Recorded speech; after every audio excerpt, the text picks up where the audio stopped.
ketiga, an yastas'ira min insanin annahu yaksiduhu wa yutawwilu lisanahu alaih inda muhtashimin aw yashhadu alaihi fayubadiruhu wa yat'anu fihi liyusqita asara syahadatihi.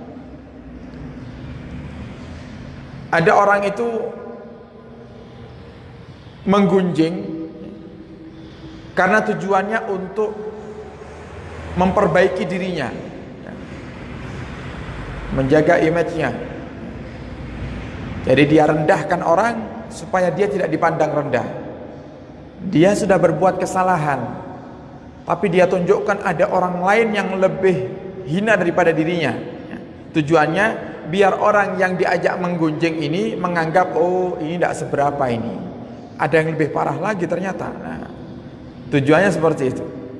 Jadi misal ada orang tidak sholat Jumat misalnya, kemudian ditegur sama kawannya, ya akhi, wahai saudaraku, kenapa kok kamu tidak pernah sholat Jumat? Kan ninggalkan sholat Jumat 3 kali itu sudah dianggap keluar dari Islam, naudzubillah. Kenapa kok kamu tidak sholat Jumat? Nah, akhirnya dia katakan, masih mending saya tidak sholat Jumat tapi saya qadha, saya ganti dengan zuhur, dan saya sholat yang lainnya pun jalan. Itu loh tetangga saya, jangankan sholat Jumat, tiap hari tidak pernah sholat. Ya tidak sholat subuh, tidak sholat zuhur, tidak sholat asar, tidak sholat maghrib, tidak sholat isya. Lebih parah dia daripada saya. Nah ini, ucapan semacam ini tujuannya adalah untuk supaya orang yang dia ajak menggunjing atau orang yang diajak bicara ini tidak menganggap dirinya rendah. Tujuannya, ada yang lebih rendah daripada saya, ada yang lebih parah daripada saya. Oh kalau saya misalnya cuman melakukan ini sesekali saja, kalau dia tiap hari. Nah ini menggunjing juga. Nah, ini menggunjing parah lagi. Dosa menggunjing dan dosa menggunakan orang lain untuk memperbaiki dirinya. Naudzubillah.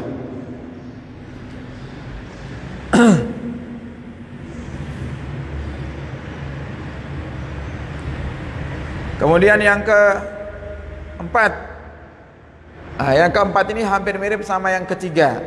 Cuman yang keempat ini disebutkan di sini oleh Imam Ghazali, an yunsaba ila syai'in fayuridu an yataparra'a minhu fayadhkuru alladhi fa'alahu wa kana haqqu an yubarri'a nafsahu wa la yadhkuru man min fi'lin atau wa la yadhkuru man fa'al aw yadhkur musyarakata ghairihi liyumahhida udhran li nafsihi. Sama, hampir sama dengan yang ketiga, tapi kalau ini tujuannya adalah untuk supaya orang lain tidak hanya menyalahkan dirinya saja. Jadi supaya kesalahannya ini berjamaah, ya, bareng-bareng. Contoh, misal ada suatu acara di kampung, kemudian ada berbeda pendapat masalah tempatnya. Ada yang mengajukan, oh tempatnya di halaman masjid, ada yang mengatakan tempatnya di dalam masjid. Akhirnya karena berbeda pendapat ribut, berantem. Setelah berantem diputuskan sama, misalnya sama ketua RT RW-nya, sudah tidak jadi acara. Daripada berantem mending tidak usah acara. Akhirnya kan ngomong, ini gara-gara kamu ini. Coba kamu tidak berpendapat seperti itu. Coba kamu tidak mengatakan acaranya di halaman, acaranya di dalam masjid saja seperti biasanya acara di dalam masjid. Mungkin tidak akan batal acara rutinan kita ini. Akhirnya dia katakan, loh, yang berpendapat seperti itu bukan hanya saya saja. Ada bapak ini, bapak fulan, bapak A, bapak B, dia juga sama ingin acaranya di halaman. Nah, dia menggunjing, menyebutkan tentang orang lain, tujuannya supaya yang dianggap salah bukan hanya dirinya, tapi semua orang dianggap salah. Ya, ini juga termasuk daripada menggunjing, penyebab menggunjing. Yang kelima, tasannu. At-tasannu berpura-pura baik dengan cara bitangqis ghairihi, dengan cara merendahkan orang lain. Tidak pernah berbuat kebaikan, dia mengaku berbuat kebaikan tersebut dan menceritakan tentang keburukan orang. Tujuannya agar dia semakin diyakini kalau telah berbuat kebaikan tersebut. Oh, alhamdulillah, walaupun keadaan seperti ini saya masih bisa sedekah. Tidak seperti tetangga itu, kaya, duit banyak, gaji besar, tidak pernah sedekah sama sekali. Padahal dia juga tidak pernah sedekah, cuman kepingin supaya orang tidak anggap dia pelit. Akhirnya dia katakan kalau dirinya bersedekah, supaya lebih mantap lagi yang dengarkan, dia rendahkan orang lain. Tidak kayak dia itu yang kaya, rumahnya gede, mobilnya 5, tidak pernah sedekah. Saya walaupun keadaan sulit tetap sedekah, padahal juga tidak sedekah dia. Ini juga bahaya ini. Termasuk penyebab daripada menggunjing. Biasanya kalimat semacam ini atau sesuatu atau hal yang semacam ini muncul dari orang-orang yang di hatinya ada hubul jah. Hubul jah itu suka dipuji, senang jabatan, senang kedudukan. Nah, ini juga penyakit, termasuk daripada anak buahnya hubud dunia, cinta kepada dunia, yaitu cinta kepada kedudukan. Itu sama. Ini harus dipangkas. Kalau kamu berharap kebaikanmu tampak di hadapan manusia, maka sama dengan kamu beribadah kepada Allah tidak ikhlas, riya. Dan terus bagaimana dengan kisahnya orang-orang soleh yang diketahui oleh banyak orang? Mereka tidak pernah menceritakan kebaikan mereka sendiri. Itu Allah yang bukakan kebaikan mereka. Contoh, Sayyidina Umar ibn Khattab ketika menjabat sebagai Amirul Mukminin, setiap malam beliau keliling ke rumah warga ngasih sembako dengan wajah ditutup syalnya, ditutup ridaknya, surbannya. Jadi cuman kelihatan matanya aja, ditutup. Keliling bawa sembako, dibagi-bagi.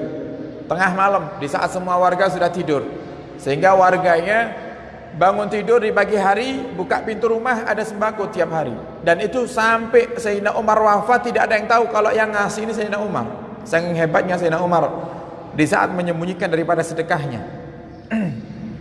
Tapi kalau Allah kehendaki itu kisah diketahui oleh umat, coba lihat Allah buka. Caranya gimana Allah bukanya? Begitu Sayyidina Umar meninggal, tidak ada lagi sembako depan rumah mereka. Barulah mereka satu persatu sadar, ini jangan-jangan yang ngasih sembako kita tiap hari adalah pemimpin kita sendiri, Sayyidina Umar ibn Khattab. Akhirnya diabadikan itu kisah sampai sekarang di kitab-kitab sejarah. Artinya bukan urusan kita untuk menyampaikan kebaikan kita kepada orang lain. Kalau memang Allah takdirkan orang lain itu kenal dengan kita yang baik misalnya, pasti Allah akan bukakan. Jadi tidak perlu kita repot-repot menceritakan tentang kebaikan kita. Kalau memang kamu akan menjadi orang baik yang terkenal, pasti Allah akan cari, Allah akan kasih tahu caranya. Dan kalau kita berpikir jadi orang terkenal itu Bapak Ibu tidak enak. Tidak enak. Paling enak jadi orang mastur. Paling enak jadi orang mastur seperti Uwais Al-Qarani. Uwais Al-Qarani itu sampai Nabi yang mengatakan ma'rufun fis sama wa ghairu ma'ruf fil ard. Dikenal di langit, tidak dikenal di bumi. Uwais Al-Qarani, kekasih Allah ini. Uwais Al-Qarani hidup di zaman Nabi tapi tidak pernah ketemu sama Nabi Muhammad. Karena sibuk merawat ibunya sampai tidak ada waktu untuk meninggalkan ibunya, kemudian untuk berjumpa dengan Nabi Muhammad tidak ada kesempatan. Dan warga sekitar, tetangga-tangganya nganggap Uwais ini orang gila. Kenapa seperti itu? Saking sibuknya merawat ibunya, tidak sempat kerawat dirinya sendiri. Itu Uwais Al-Qarani. Dan yang lebih ajibnya lagi, Uwais Al-Qarani itu punya 1 ekor sapi yang dirawat mulai kecil. Ya, setiap mau mengembalakan sapi itu, dia bawa sapinya ke atas gunung, tapi bukan dituntun sapi tadi, digendong. Ya, sapinya digendong mulai kecil, membiasakan menggendong sapi yang kecil, dibawa ke atas gunung, baru dilepas untuk makan rumputan di gunung. Nanti turun juga digendong lagi. Akhirnya sama warga sekitar dibilang gila ini. Gila. Ya, sama seperti coba jenengan punya tetangga punya kambing. Kambingnya sehat, bisa jalan, tapi kemana-mana digendong. Kira-kira apa komentar Anda? Rodok nih tiang ini. Kambing kok digendong terus ya. Pasti gitu. Nah, ini juga masuk gunjing ini sebenarnya. Ya. Juga masuk gunjing. Lah apa yang dilakukan Uwais ini? Kenapa Uwais itu seperti itu? Padahal Uwais itu tidak gila. Terus tujuannya apa? Gendong sapi itu tujuannya apa? Sampai sapinya itu semakin hari semakin gede tetap digendong. Tujuannya apa? Latihan. Coba hebatnya Uwais ini. Tidak ada. Ya, kita tidak sanggup sudah seperti Uwais ini. Tujuannya latihan. Latihan apa? Ibunya itu sakit. Sedangkan Uwais itu punya cita-cita ingin membawa ibunya pergi haji. Latihan supaya punya tenaga yang kuat untuk gendong ibunya yang digendong sapi. Latihan supaya saya kuat untuk gendong ibuku nanti. Latihan dari sapi yang kecil sampai sapi ini besar. Digendong terus. Akhirnya apa? Beliau kuat untuk menggendong ibunya pergi ke haji. Nah, sedangkan ibunya tidak kuat untuk berjalan kaki, tidak kuat. Zaman dulu tidak ada kursi roda. Jadi caranya mereka kalau mau menghajikan orang tua yang sudah sakit-sakitan itu ya digendong.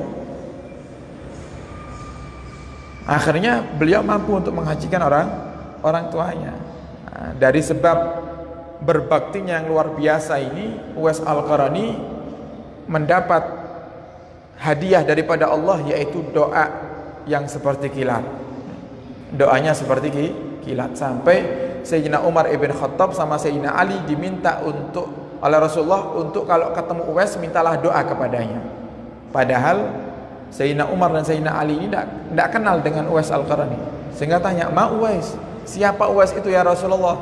Uwais itu adalah orang yang tidak dikenal di bumi tapi dikenal di langit. Dan Uwais Al-Qarani ini Bapak Ibu punya penyakit, sakit beliau itu. Sakit baros, kulitnya belang. Tapi karena punya doa yang mustajab, minta sama Allah, ya Allah sembuhkan penyakitku, ya. Sisakan sedikit. Sembuhkan penyakitku, sisakan sedikit. Allah sembuhkan penyakitnya. Sisa sedikit di sini, ya. Di bawah lengannya. Ditanya, "Ya Uwais, kok nanggung mintanya? Kok nanggung? Minta sama Allah kesembuhan tapi minta disisai."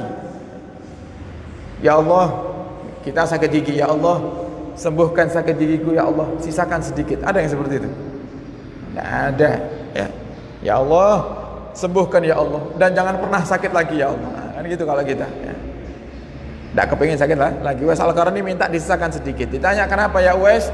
"Supaya kalau suatu hari aku lupa untuk mensyukuri nikmat ini, aku bisa melihat sisa daripada penyakit yang ada ini. Jadi aku lihat penyakit ini, aku ingat, oh ini tubuhku yang lainnya sudah normal kembali berkat Allah beri kesembuhan. Maka aku bersyukur, alhamdulillah ya Allah, Engkau telah memberikan kesembuhan kepadaku."